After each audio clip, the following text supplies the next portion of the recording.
As a longtime fan of the Power Rangers series, I was both excited and justifiably skeptical when it was announced that Namco was going to make a 2D side-scrolling Mighty Morphin Power Rangers video game for current-gen consoles.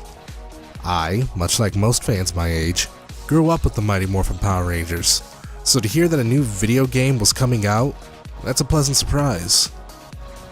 It was pleasant until I saw the release date and how close it was to the release date of the upcoming reboot. Yes, it's exactly what you're thinking. This game is another cash grab. Not only is that aspect disappointing, the developers did the story so much injustice, and not just in the gameplay itself, but in the actual plot of the game. First and foremost, I thoroughly believe that the demographic this video game was aimed at was actually not entirely those who are hyped for the movie.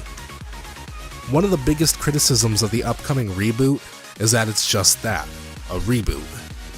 It's not going to follow the story exactly as the original. It's not going to have Austin St. John or Amy Jo Johnson or David Yost or Jason David Frank. It's going to have new faces with a similar story. Notice I said similar, not same. So, how do we get the money from the skeptics who are iffy on going to see the movie? I know, let's release a cheap video game and advertise it in such a way that it makes it look like it follows the story of the original series closer than the movie will.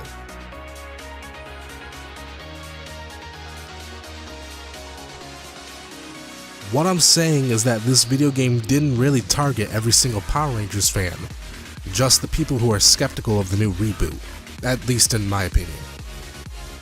However, once you buy this game and play 30 to 45 minutes into it, you'll see that the game even loosely follows the story of the original series. Let's take Jason David Frank's character Tommy Oliver as an example. In the original series, it takes a few episodes for Tommy to join the rest of the Rangers. The Rangers have to battle him on numerous occasions and even have a Zord battle with him, I believe. In the game, you fight him once, and then you fight Lord Zed, and then he's on your team. That's just one of many examples. The game would have been a little more enjoyable if it would have stayed more canon to the series.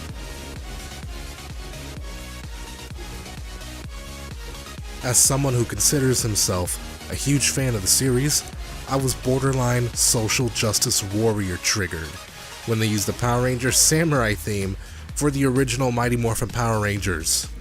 Yes, when Power Rangers Samurai aired, it was once again under the Saban brand, just like the original, but that doesn't justify reusing a different generation's theme.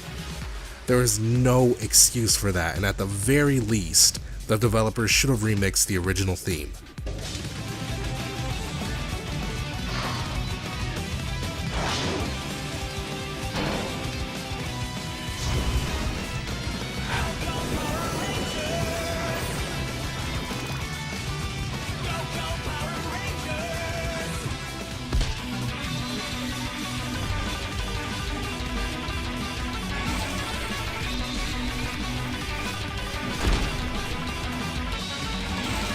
Of course, the theme only plays during Zord battles, which are just as terrible.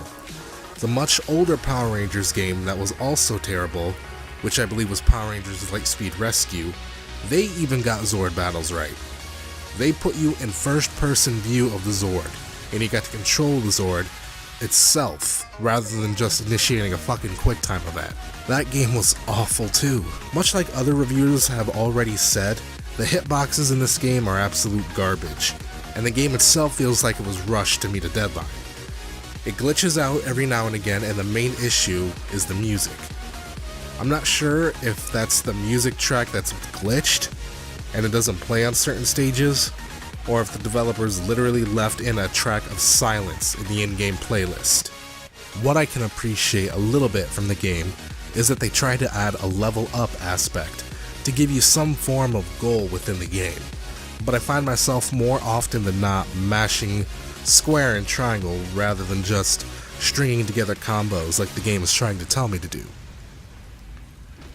Now, one thing I don't like about the Saban brand is that they do not like anyone uploading too much of their content, even if it is transformative in nature.